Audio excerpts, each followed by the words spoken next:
Aha, good evening everyone.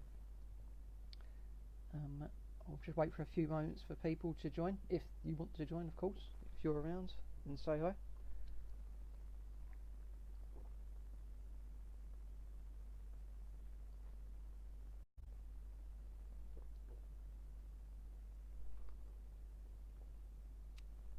Okie dokie. Okay, well, what I do, as it's always recorded, then I can always... Hey Nick! Welcome. Welcome. So yes, here's a lesson today. So this is one of the lessons that I've been. This is just today's lesson really is on growth and the misconceptions of growth, and it's kind of my story is more of one of I've experienced fairly recently. So if you'll just permit me, I'll just carry on talking about the lesson of what happened, and I'll just carry on and I'll carry on with the story, and then I'll carry on with what the lessons are. So it's I'll give it a bash today and see how it goes.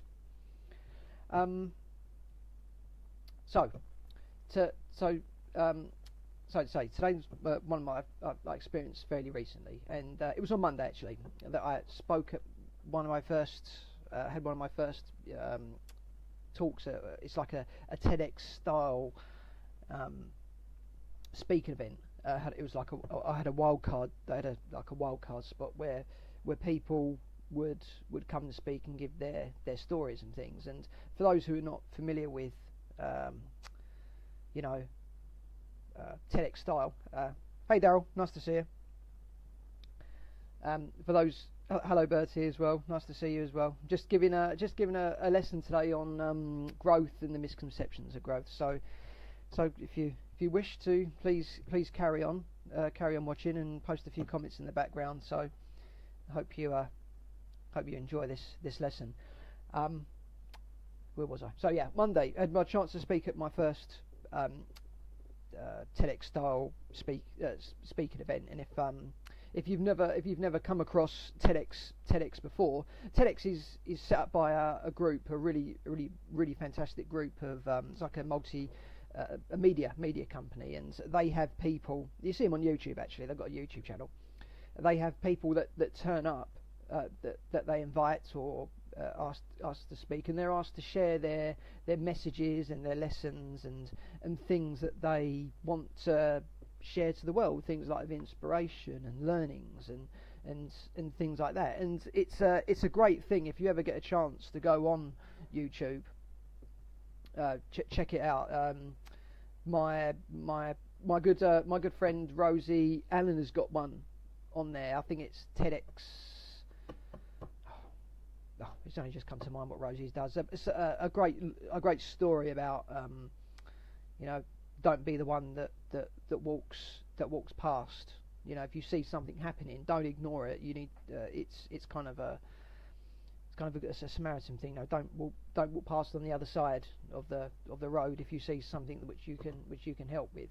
So if you get an opportunity to watch Rosie's one, just Google Rosie Allen. That's Rosie Rosie, then Annen Allen, and have a look at her TEDx talk. It's really quite good. So my first speaking event, and this particular one. This TEDx style event was run by a lady called Shay Ali, and she's quite an incredible lady as well, because she's an entrepreneur, she's a barrister, she's a jazz singer, she does all sorts of things, and then also she does this inspired talks, and that's inspired. If you ever want to visit their website, it's inspired, INSPIRE with an apostrophe D, inspiredlondon.com, spelt like that. So yeah, go and check them out. Go and check them out if you want. It's a great thing. And so they had these, and so on Monday evening they had these people who are sharing their stories, and it's fantastic, really quite inspirational. Oh, and Inspired London, run by Shay, their tagline is if you had 10 minutes of your wisdom to share, what would you say? And I think, well, I'm going to broaden my speaking horizons this year, and I thought, okay, I'll give it a bash. But I didn't really have anything. I don't have anything groundbreaking to share. I just would have been teaching lessons or something like that. Typically, I thought I would have spoke about the World Championships experience, and the lessons I learned there. But my coach, I suggested that to my coach, and Dave Saville, who said, no, you need to be slightly more vulnerable than that. So I thought, okay, what came into my head was like, what's the worst thing I could talk about?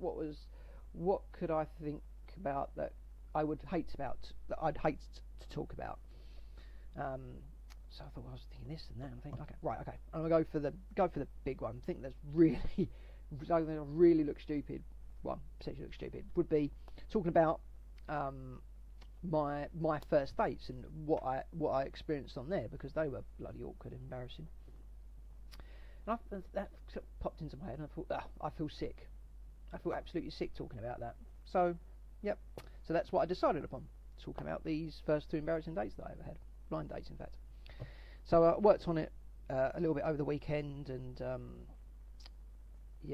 practiced a little bit, and I thought, well, okay, the worst that can happen is I can get laughed at. Yeah. Worst thing, if you can't laugh for yourself, then and I'm going to laugh as well, because so if you can't laugh for yourself, then what can you do? But on Friday, when I kind of decided that was going to be the subject, I knew I was going to be speaking on Monday night. I just bloody feeling I was going to be speaking. So come Monday, got to the venue.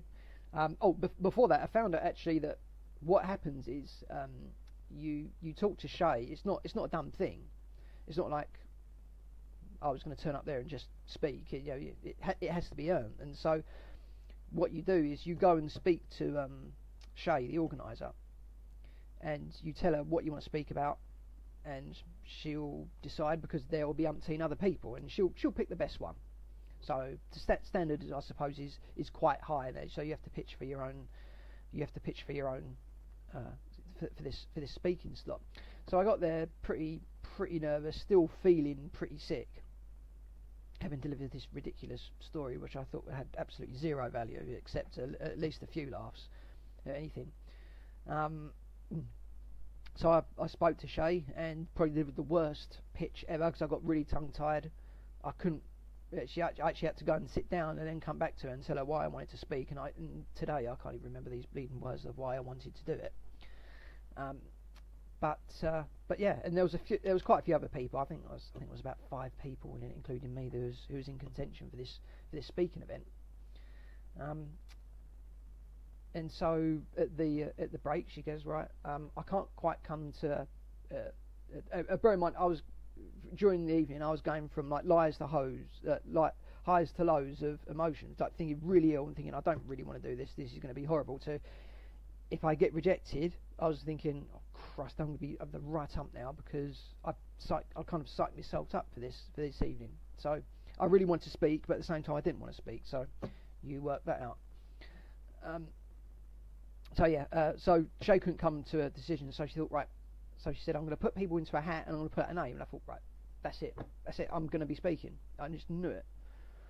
And she did. She pulled out my name. I thought, and the minute she read out my name, it was like, oh no, I can't believe she's gone and done that. Why would you do that? Why would you pull out my name out of the hat? But she did. So I got up on stage, and it went well. I thought it went well. I got a few laughs. It was a hell of a lot better once I was up there and just going through the story and getting a few laughs every now and then. But I did enjoy it in the end, and I learned a lot from the experience.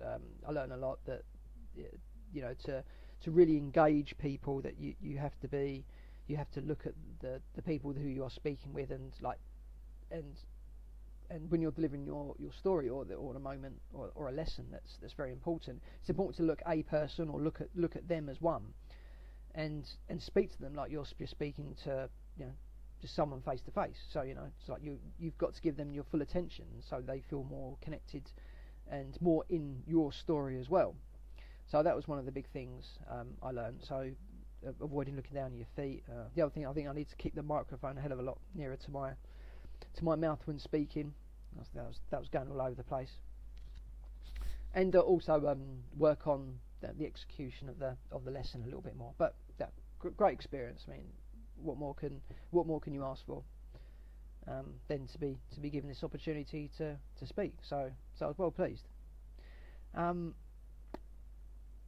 So all in all, if I was to speak about it, I went through the kind of the crux of the story was, if I didn't go through the embarrassment and the painful lessons of going through these really embarrassing and awkward first dates, then there would be no growth. And so the lesson to all this, and kind of what come out in terms of what the misconceptions of growth is, that change, if you do something really tough, really painful, whatever it may be, isn't immediate. There is no aha moment. There is no people shining a light down and having some divine experience where there's going to be this immediate change. You actually are not consciously aware of change, and so it's like the embarrassment, the awkwardness that I went through all those years ago on those dates was change, but I didn't know it. So, but you have to go through that. You have to go through this awkwardness and this and the embarrassment of doing this to actually grow. But you're not aware of it, so you go through it and you think, oh, this is horrible, this is horrible, this is horrible, this is horrible, and then it's only in the months and and perhaps the days and the months and the weeks later do you actually notice any change, because it just takes ages to go through your system. It's like you contract. It's like you completely withdraw and contract into yourself. You go through a change process and then you expand, and it's only when you start doing things differently do you notice that you've changed. So that's why I think change works, and I really don't think it's this aha moment that people think, so I'm going to have this great change and yay, yeah, I've changed, I've read this book and it's changed. It's like it might be inspiring, it might be this, it might be that, but you won't really know any change until you look at your behaviour in the weeks and months up into it, for the after that event that you've done. And to be honest, just 1 second before I carry on. Hello, Stuart. Yes. Every week, in fact, I'll be at this. Every week, until people stop watching. Every week. What I'm gonna do, I'll put in a poll to see if anybody's actually watches these bleeding videos. So if you and I'll share some cool stuff if it's in different areas. So I'll give people like an option of what areas they like to listen to messages on, and you can decide that way. Is that okay? Is that okay, Stuart? Okay, I'll leave you watching, pal. I've just lost my train of thought now. Where was I? Oh yes, right. So yeah. So I would rather have not have gone through that embarrassment, as opposed to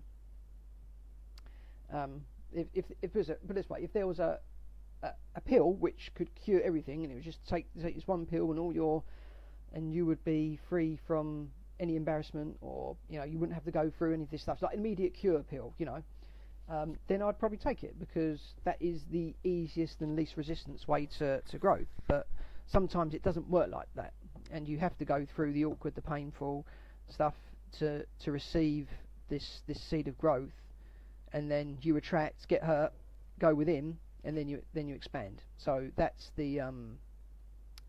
So that's the lesson, I think, with and the key misconceptions of growth. It's not an aha moment. It's just it requires it's a withdrawal, a contraction, and then an expansion. That's what I think growth is, and it's not done immediately. It's that change takes weeks, days, months, and you get actually better at it the more that you do it. So that's the thing I wanted to share with you, especially when it comes to the speaking. Now, before I go any further, does anybody have any questions on those who are watching about growth in their personal development and things that they've shared? There's two of you.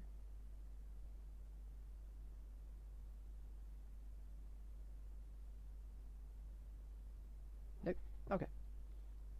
Okay, well, what I'll do, as this was only actually a very short lesson today, I'll knock it on the head there, and hopefully I'll come back next week with something which is probably a little bit more meaty and a little bit more interactive, because I didn't have much time to plan for this one this evening. It was just more to share what on earth happened on Monday. So if you have your before I leave you, if you have any of your growth stories or questions, then just put them in the comment section below, and then I can get an opportunity to look at them and reply as and when. So thank you very much all for tuning in and listening, and I will see you same time, 7 PM next week, on next Thursday. So see you then. Bye bye.